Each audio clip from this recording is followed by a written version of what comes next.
ಪೇರು ಎಲೆ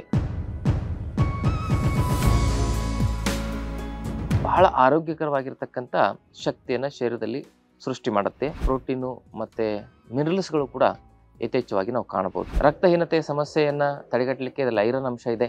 ಇದರಲ್ಲಿ ಅದ್ಭುತವಾಗಿರ್ತಕ್ಕಂಥ ಔಷಧಿ ಸತ್ವ ಇದೆ. ನಮ್ಮಲ್ಲಿ ವೆಯ್ಟ್ ಲಾಸ್ ಚೆನ್ನಾಗಾಗುತ್ತೆ. ಹೃದಯದ ಆರೋಗ್ಯಕ್ಕೆ ಬಹಳ ಒಳ್ಳೆಯದು ಇದು.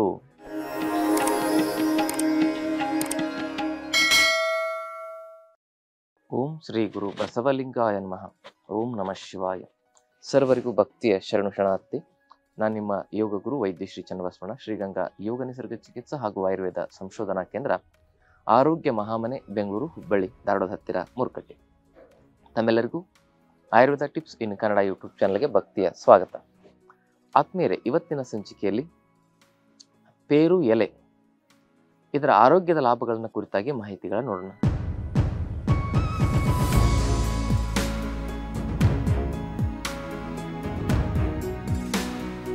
ಇದನ್ನ ಈ ದಕ್ಷಿಣ ಕರ್ನಾಟಕದ ಭಾಗದಲ್ಲಿ ಚೇಪೆಕಾಯಿ ಅಂತ ಕೂಡ ಕೆಲವು ಜನ ಕರೀತಾರೆ. ಇಂಗ್ಲಿಷ್ನಲ್ಲಿ ಗೋವಾ ಅಂತ ಇದರ ಹೆಸರು. ಈ ಒಂದು ಹಣ್ಣು ಬಹಳ ಆರೋಗ್ಯಕರವಾಗಿರ್ತಕ್ಕಂಥ ಶಕ್ತಿಯನ್ನು ಶರೀರದಲ್ಲಿ ಸೃಷ್ಟಿ ಮಾಡುತ್ತೆ. ಅದಷ್ಟೇ ಅಲ್ಲದೆ ಇದರ ಎಲೆಯಲ್ಲೂ ಕೂಡ ದಿವ್ಯ ಔಷಧಿಯ ಗುಣಧರ್ಮಗಳನ್ನು ನಾವು ಕಾಣಬಹುದು. ಹಾಗಿದ್ರೆ ಇದರ ಎಲೆಯನ್ನು ನಾವು ಹೇಗೆ ಬಳಸಬೇಕು, ಇದರಿಂದ ಯಾವೆಲ್ಲ ಲಾಭಗಳಾಗ್ತವೆ, ಇದರಲ್ಲಿ ಯಾವೆಲ್ಲ ಔಷಧಿ ಸತ್ವಗಳಿದಾವೆ ಅನ್ನೋದನ್ನು ತಿಳ್ಕೊಳ್ಳೋಣ. ಆದ್ಮೇಲೆ ಇದು ರುಚಿಯಲ್ಲಿ ಒಗರು ಮತ್ತು ಕಹಿಯಾಗಿರ್ತಕ್ಕಂಥ ಒಂದು ರಸವನ್ನು ಹೊಂದಿರತಕ್ಕಂಥದ್ದು, ಹಾಗೂ ಇದು ಉತ್ತಮವಾಗಿರ್ತಕ್ಕಂಥ ತ್ರಿದೋಷದ ಒಂದು ಸಮತೋಲನವನ್ನು ಕಾಯ್ತಕ್ಕಂಥ ಶಕ್ತಿಯನ್ನು ಹೊಂದಿದೆ ಅಂತ ಹೇಳ್ಬೋದು. ಇದರಲ್ಲಿ ಮುಖ್ಯವಾಗಿ ಇರತಕ್ಕಂಥ ಪೋಷಕ ಸತ್ವಗಳನ್ನು ನಾವು ನೋಡೋದಾದರೆ ವಿಟಮಿನ್ ಬಿ ಮತ್ತು ವಿಟಮಿನ್ ಸಿ ಇದರಲ್ಲಿ ಯಥೇಚ್ಛವಾಗಿ ನಾವು ಕಾಣಬಹುದು. ಹಾಗೆಯೇ ಈ ಎಲೆಯಲ್ಲಿ ಆ್ಯಂಟಿ ಆಕ್ಸಿಡೆಂಟಿನ ಅಂಶ ತುಂಬ ಹೆಚ್ಚಾಗಿ ಕಾಣ್ಬೋದು. ಆಮೇಲೆ ಇದರಲ್ಲಿ ಏನಂತ ಹೇಳಿದ್ರೆ ಪ್ರೋಟೀನು ಮತ್ತು ಮಿನರಲ್ಸ್ಗಳು ಕೂಡ ಯಥೇಚ್ಛವಾಗಿ ನಾವು ಕಾಣಬಹುದು. ಮಿನರಲ್ಸ್ಗಳಲ್ಲಿ ಐರನ್ನು, ಆಮೇಲೆ ಮ್ಯಾಗ್ನೀಷಿಯಮು, ಪೊಟ್ಯಾಷಿಯಮು, ಆಮೇಲೆ ಇದರಲ್ಲಿ ಅದ್ಭುತವಾಗಿರ್ತಕ್ಕಂಥ ಈ ಜಿಂಕಿನ ಅಂಶ, ಇವೆಲ್ಲ ಪೋಷಕ ಸತ್ವಗಳು. ಇನ್ನೂ ಹಲವಾರು ಮಿನರಲ್ಸ್ಗಳು ಇದರಲ್ಲಿದ್ದಾವೆ. ಆಮೇಲೆ ಇದು ಪ್ರೋಟೀನನ್ನು ಕೂಡ ಒಳಗೊಂಡಿರ್ತಕ್ಕಂಥದ್ದು, ಕಾರ್ಬೋಹೈಡ್ರೇಟ್ ಅಂಶವನ್ನು ಕೂಡ ಇದೆ. ಈ ಪೋಷಕ ಸತ್ವಗಳ ಜೊತೆಗೆ ಇದರಲ್ಲಿ ಅದ್ಭುತವಾಗಿರ್ತಕ್ಕಂಥ ಔಷಧಿ ಸತ್ವ ಇದೆ. ಆ್ಯಂಟಿ ಬ್ಯಾಕ್ಟೀರಿಯಲ್, ಆ್ಯಂಟಿ ಫಂಗಲ್ ಔಷಧಿ ಸತ್ವ ಈ ಒಂದು, ಆಮೇಲೆ ಆ್ಯಂಟಿ ಆಕ್ಸಿಡೆಂಟ್ ಔಷಧಿ ಸತ್ವವನ್ನು ಇದರಲ್ಲಿ ನಾವು ಕಾಣಬಹುದು. ಹೀಗೆ ಇದರ ಪೋಷಕ ಸತ್ವಗಳನ್ನು ನಾವು ನೋಡಿದಾಗ ಇದರಲ್ಲಿರ್ತಕ್ಕಂಥ ವಿಟಮಿನ್ ಬಿ ನಮ್ಮ ನರ್ವ್ ಸ್ಟ್ರೆಂತನ್ನು ಹೆಚ್ಚಿಗೆ ಮಾಡಲಿಕ್ಕೆ ಕಾರ್ಯನಿರ್ವಹಿಸ್ತದೆ. ನರ್ವ್ ಸ್ಟ್ರೆಂತು ಹಾಗೂ ನರ್ವ್ಸಲ್ಲಿರ್ತಕ್ಕಂಥ ಕಾಗ್ನೆಟಿಕ್ ಫಂಕ್ಷನ್ಸ್ ಅಂತ ಏನು ಹೇಳ್ತಾರೆ, ಅದನ್ನು ತುಂಬ ಚೆನ್ನಾಗಿ ಕ್ರಿಯಾಶೀಲವಾಗಿಡಲಿಕ್ಕೆ ಇದು ಕೆಲಸ ಮಾಡುತ್ತೆ.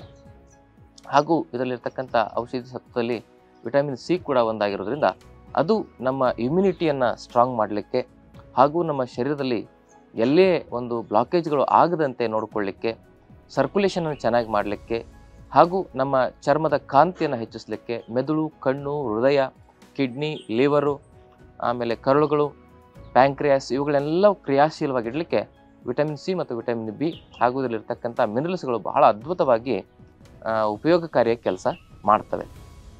ಹಾಗೆ ಆದ್ಮೇಲೆ ಇದರಲ್ಲಿರ್ತಕ್ಕಂಥ ಆ ಮಿನರಲ್ಸ್ಗಳು ನಮ್ಮ ಸೆಲ್ಸಿನ ಒಳಗಡೆ ಇರ್ತಕ್ಕಂಥ ಆ ಪ್ರೋಗ್ರಾಮಿಂಗನ್ನು ಸರಿಯಾಗಿ ಮತ್ತೆ ರೀಬ್ಯಾಲೆನ್ಸ್ ಮಾಡ್ತಕ್ಕಂಥ ಶಕ್ತಿಯನ್ನು ಹೊಂದಿದ್ದಾವೆ. ರಕ್ತಹೀನತೆಯ ಸಮಸ್ಯೆಯನ್ನು ತಡೆಗಟ್ಟಲಿಕ್ಕೆ ಇದರಲ್ಲಿ ಐರನ್ ಅಂಶ ಇದೆ, ಮತ್ತು ಬೋನ್ಸ್ಗಳನ್ನು ಸ್ಟ್ರಾಂಗ್ ಮಾಡಲಿಕ್ಕೆ ಇದರಲ್ಲಿ ಕ್ಯಾಲ್ಸಿಯಂ ಅಂಶ ಇದೆ, ಹಾಗೂ ಶರೀರದ ಎಲ್ಲ ಒಂದು ಫಂಕ್ಷನ್ಸನ್ನು, ಸೆಲ್ಸಿನ ಆ ಒಂದು ಫಂಕ್ಷನ್ಸನ್ನು ಕ್ರಿಯಾಶೀಲವಾಗಿರ್ತಕ್ಕಂಥ ಎಲ್ಲ ಮಿನರಲ್ಸ್ಗಳು ಹಾಗೂ ಪೋಷಕ ಸತ್ವಗಳು, ವಿಟಮಿನ್ಸ್ಗಳು ಮತ್ತು ಪ್ರೋಟೀನ್ ಅಂಶನೂ ಕೂಡ ನಾವು ಇದರಲ್ಲಿ ಕಾಣಬಹುದು.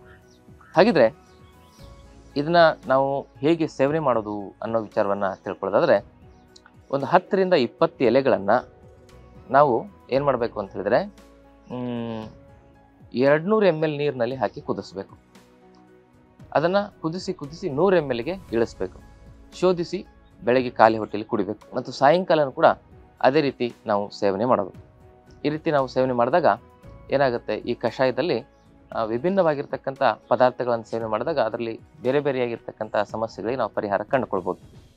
ಈ ಕಷಾಯ ಮಾಡೋದು ಹೇಗೆ, ಒಂದು 15-20 ಎಲೆಗಳನ್ನು 200 ml ನೀರಿನಲ್ಲಿ ಹಾಕಿ ಕುದಿಸಿ ಅದನ್ನು 100 mlಗೆ ಇಳಿಸಿ ಶೋಧಿಸಿ ಕುಡಿಯೋದು. ಇದಿಷ್ಟು ಮಾಡಿಬಿಟ್ರೆ ಏನಾಗುತ್ತೆ ಅಂತ ಹೇಳಿದ್ರೆ ನಮ್ಮಲ್ಲಿ ವೆಯ್ಟ್ ಲಾಸ್ ಚೆನ್ನಾಗಾಗುತ್ತೆ. ಹೃದಯದ ಆರೋಗ್ಯಕ್ಕೆ ಬಹಳ ಒಳ್ಳೆಯದು ಇದು ಈ ಕಷಾಯ. ಹೃದಯದ ಆರೋಗ್ಯಕ್ಕಾಗಿ ನಾವು ಈ ಕಷಾಯದಲ್ಲಿ ಏನು ಮಾಡ್ಕೋಬೇಕಂದ್ರೆ ಸ್ವಲ್ಪ 1-2 ಚಿಟಿಕೆ ಕಾಳು ಮೆಣಸಿನ ಪೌಡ್ರು, ಒಂದು ಅರ್ಧ ಚಮಚ ಜೀರಿಗೆ ಪೌಡ್ರನ್ನ ಮಿಶ್ರಣ ಮಾಡಿ ಸೇವನೆ ಮಾಡಿದ್ರೆ ಇನ್ನೂ ಬಹಳ ಒಳ್ಳೆಯದು. ಹಾಗೆಯೇ ಈ ಕಷಾಯದಲ್ಲಿ 1 ಚಮಚ ಜೀರಿಗೆ ಪೌಡ್ರು, 1 ಚಮಚ ತ್ರಿಕಟ್ಟು ಚೂರ್ಣವನ್ನು ಹಾಕಿ ಸೇವನೆ ಮಾಡೋದ್ರಿಂದ ತುಂಬ ವೇಟ್ ಲಾಸ್ ಆಗುತ್ತೆ. ಹಾಗೆಯೇ ಈ ಕಷಾಯದಲ್ಲಿ ನಾವು ಕುದಿಸಿ ಆರಿಸಿದ ಮೇಲೆ 1 ಚಮಚ ಜೇನನ್ನು ಹಾಕಿ ಸೇವನೆ ಮಾಡೋದ್ರಿಂದ ಎದೆಯಲ್ಲಿ ಕಟ್ತಕ್ಕಂಥ ಕಫ, ಕೋಲ್ಡ್ ಅಲರ್ಜಿ ಮತ್ತು ಪದೇ ಪದೇ ಬರ್ತಕ್ಕಂಥ ಜ್ವರ ಇಂಥವೆಲ್ಲ ಸಮಸ್ಯೆಗಳಿಂದ ದೂರ ಇರಬಹುದು. ಸಮಸ್ಯೆ ತುಂಬ ಜಾಸ್ತಿ ಆಗಿತ್ತು ಅಂದರೆ ಅದಕ್ಕೆ ಆಯುರ್ವೇದ ಔಷಧಿಗಳ ಜೊತೆಗೆ ಈ ಮನೆಮದ್ದನ್ನು ಮಾಡ್ಕೊಳ್ಳೋದ್ರಿಂದ ಅಂತಹ ಸಮಸ್ಯೆಯಿಂದ ಸಂಪೂರ್ಣವಾಗಿ ನಾವು ಪರಿಹಾರವನ್ನು ಕಂಡುಕೊಳ್ಬೋದು. ಹಾಗೆಯೇ ರಕ್ತಹೀನತೆಯ ಸಮಸ್ಯೆ ಇರತಕ್ಕಂಥವ್ರು ಈ ಕಷಾಯದ ಜೊತೆಗೆ ಏನು ಮಾಡಬೇಕು ಅಂತ ಹೇಳಿದ್ರೆ ನೆನೆಸಿರ್ತಕ್ಕಂಥ ಒಣ ದ್ರಾಕ್ಷಿ, ಒಂದು 20-30 ನೆನೆಸಿರ್ತಕ್ಕಂಥ ಒಣ ದ್ರಾಕ್ಷಿನ ಸೇವನೆ ಮಾಡಿ ನಂತರದಲ್ಲಿ ಈ ಕಷಾಯ ಕುಡಿಯೋದ್ರಿಂದ ಅದ್ಭುತವಾಗಿ ಆ ಒಂದು ರಕ್ತಹೀನತೆಯ ಸಮಸ್ಯೆಯಿಂದ ನಾವು ಪರಿಹಾರವನ್ನು ಕಂಡುಕೊಳ್ಬೋದು. ಹಾಗೆಯೇ ಈ ಕಷಾಯದಲ್ಲಿ ಸ್ವಲ್ಪ ಪ್ರಮಾಣದ ಒಂದು ಅರ್ಧ ಚಮಚದಷ್ಟು ಸೈಂಧವ ಲವಣವನ್ನು ಹಾಕಿ ಹಾಗೂ ಒಂದು 2 ಚಮಚದಷ್ಟು ನಿಂಬೆಹಣ್ಣಿನ ರಸವನ್ನು ಹಾಕಿ ಆಮೇಲೆ ಒಂದು ಅರ್ಧ ಚಮಚ ಜೀರಿಗೆ ಪೌಡರ್ನ ಹಾಕಿ ನಾವು ಸೇವನೆ ಮಾಡೋದ್ರಿಂದ ಗ್ಯಾಸ್ಟ್ರಿಕ್ ಅಸಿಡಿಟಿಯ ಸಮಸ್ಯೆಯಿಂದ ನಾವು ಕಂಪ್ಲೀಟಾಗಿ ಹೊರಗಡೆ ಬರ್ಬೋದು. ಹಾಗೆ ಇದೇ ಕಷಾಯದಲ್ಲಿ ನಾವು ಏನಂತ ಹೇಳಿದ್ರೆ ಓಂಕಾಳಿನ ಪುಡಿಯನ್ನು ಹಾಕಿ 1 ಚಮಚ ಓಂಕಾಳಿನ ಪುಡಿಯನ್ನು ಹಾಕಿ ನಾವು ಇದನ್ನು ಸೇವನೆ ಮಾಡೋದ್ರಿಂದ ಮಾನಸಿಕ ಒತ್ತಡಗಳಿಂದ ನಾವು ಸಂಪೂರ್ಣವಾಗಿ ಪರಿಹಾರವನ್ನು ಕಂಡುಕೊಳ್ಬೋದು. ಸ್ಟ್ರೆಸ್ಸು, ಎಂಸೈಟಿ, ಡಿಪ್ರೆಷನ್ನು ಇಂಥ ಸಮಸ್ಯೆಗಳಿಗೆ ಈ ಕಷಾಯದಲ್ಲಿ ಓಂಕಾಳಿನ ಪುಡಿ, 1-2 ಚಿಟಿಕೆ ಬಜೆಬೇರಿನ ಪುಡಿ ಹಾಕಿದರೂ ಕೂಡ ಭಾಳ ಒಳ್ಳೆಯ ಒಂದು ಪರಿಣಾಮಕಾರಿಯಾಗಿ ಅಂಥ ಮಾನಸಿಕ ಸಮಸ್ಯೆಗಳಿಂದ ಹೊರಗಡೆ ಬರಲಿಕ್ಕೆ ಇದು ನಮಗೆ ಒಳ್ಳೆಯ ಒಂದು ಉಪಯುಕ್ತ ಮನೆಮದ್ದಾಗಿ ಕೆಲಸ ಮಾಡ್ತದೆ. ಆಮೇಲೆ ಯಾರಿಗೆಲ್ಲ ನರಗಳ ದೌರ್ಬಲ್ಯತೆ ಇದೆ, ಸುಸ್ತು, ನಿಶಕ್ತಿ ಅಂಥ ಸಮಸ್ಯೆ ಇರ್ತಕ್ಕಂಥವ್ರು ಈ ಕಷಾಯದ ಜೊತೆಗೆ ನಾವೇನು ಮಾಡಬೇಕು ಅಂತ ಹೇಳಿದ್ರೆ ಒಂದು ಅರ್ಧ ಚಮಚದಷ್ಟು ಅಥವಾ 1 ಚಮಚದಷ್ಟು ಅಶ್ವಗಂಧದ ಚೂರ್ಣವನ್ನು ಬೆರೆಸಿ ಸೇವನೆ ಮಾಡೋದ್ರಿಂದ ನರ್ವ್ಸ್ ಫಂಕ್ಷನ್ ತುಂಬ ಸ್ಟ್ರಾಂಗ್ ಆಗುತ್ತೆ, ತುಂಬ ಕ್ರಿಯಾಶೀಲವಾಗುತ್ತೆ. ಹಾಗೆಯೇ ಯಾರಿಗೆಲ್ಲ ಫ್ಯಾಟಿ ಲಿವರ್ನ ಸಮಸ್ಯೆ ಇದೆ, ಒಬೆಸಿಟಿ ಮತ್ತು ಫ್ಯಾಟಿ ಲಿವರ್ನ ಸಮಸ್ಯೆ ಇರ್ತಕ್ಕಂಥವ್ರು ಈ ಕಷಾಯದ ಜೊತೆಗೆ ತ್ರಿಕಟ್ಟು ಚೂರ್ಣ, 1 ಚಮಚ ತ್ರಿಕಟ್ಟು ಚೂರ್ಣವನ್ನು ಹಾಕ್ಕೊಂಡು ಸೇವನೆ ಮಾಡೋದ್ರಿಂದ ಆ ಒಂದು ಫ್ಯಾಟಿ ಲಿವರ್ನ ಸಮಸ್ಯೆ 1-3 ತಿಂಗಳ ಒಳಗಡೆಯಾಗಿ ನೀವು ಪರಿಹಾರವನ್ನು ಮಾಡ್ಕೊಳ್ಬೋದು. ಯಾರಿಗೆ ಕಣ್ಣಿನ ಆರೋಗ್ಯದ ಸಮಸ್ಯೆಗಳಿದ್ದಾವೆ, ಕಣ್ಣಿಗೆ ಬಹಳ ಮುಖ್ಯವಾಗಿರ್ತಕ್ಕಂಥದ್ದು, ಆ ಕಣ್ಣಿನ ಆರೋಗ್ಯದ ಸಮಸ್ಯೆಗಳಿರ್ತಕ್ಕಂಥವ್ರು ಈ ಕಷಾಯ ಜೊತೆಗೆ ತ್ರಿಫಲ ಚೂರ್ಣವನ್ನು 1 ಚಮಚ ಹಾಕಿ ಸೇವನೆ ಮಾಡೋದ್ರಿಂದ ಆ ಕಣ್ಣಿನ ಸಮಸ್ಯೆಗಳಿಂದ ನಾವು ಬಹಳ ಬೇಗ ಪರಿಹಾರವನ್ನು ಕಂಡುಕೊಳ್ಬೋದು. ಇನ್ನೊಂದು ರೀತಿಯಲ್ಲಿ ಕಣ್ಣಿನ ಸಮಸ್ಯೆಗೆ ಏನು ಮಾಡ್ಬೋದು ಅಂದರೆ 1 ಚಮಚ ತ್ರಿಫಲ ಚೂರ್ಣವನ್ನು, ಅರ್ಧ ಚಮಚ ಜೇನು ಮತ್ತು 1 ಚಮಚ ತುಪ್ಪವನ್ನು ಬೆರೆಸಿ ಸೇವನೆ ಮಾಡಿ ಆಮೇಲೆ ಈ ಕಷಾಯ ಕುಡಿದ್ರೆ ಇನ್ನಷ್ಟು ಪರಿಣಾಮಕಾರಿಯಾಗಿ ಕಣ್ಣಿನ ಸಮಸ್ಯೆಗಳ ಒಂದು ಪರಿಹಾರವನ್ನು ನಾವು ಮಾಡ್ಕೊಳ್ಬೋದು. ತುಂಬ ಜಾಸ್ತಿ ಕಣ್ಣಿಗೆ ಸಮಸ್ಯೆ ಇದೆ ಅಂದರೆ ಅದಕ್ಕೆ ನೀವೇನು ಮಾಡಬೇಕು, ಆಯುರ್ವೇದದಲ್ಲಿ ಹಲವಾರು ಚಿಕಿತ್ಸೆಗಳಿದ್ದಾವೆ. ತರ್ಪಣ, ಪುಟಪಾಕ, ಪಿಂಡಿ ಇವೆಲ್ಲ ಚಿಕಿತ್ಸೆಗಳು ಬರ್ತವೆ. ಆ ಒಂದು ಶಾಲಕ್ಯ ಚಿಕಿತ್ಸೆ ಅಂತಲೇ ವಿಭಿನ್ನವಾಗಿರ್ತಕ್ಕಂಥ ಒಂದು ವ್ಯವಸ್ಥೆ ಇದೆ ಆಯುರ್ವೇದದಲ್ಲಿ. ಆ ಚಿಕಿತ್ಸೆಗಳನ್ನು ತೆಗೆದುಕೊಳ್ಳೋದು, ನಮ್ಮಲ್ಲಿ ಒಂದು ದಿವ್ಯ ನಯನಾಮೃತ ಅಂತೇಳಿ ಒಂದು ಕಣ್ಣಿನ ಒಂದು ಡ್ರಾಪ್ ಮಾಡಿದ್ದೇವೆ, ಅದನ್ನು ಕೂಡ ತಾವು ಉಪಯೋಗಿಸ್ಕೊಳ್ಳೋದ್ರಿಂದ ತಮ್ಮ ಕಣ್ಣಿನ ಸಮಸ್ಯೆಗಳಿಗೆ ಬಹಳ ಬೇಗ ಪರಿಹಾರವನ್ನು ಕಂಡುಕೊಳ್ಳುವ ಒಂದು ಸ್ಥಿತಿ ನಿಮಗೆ ಬರ್ತದೆ.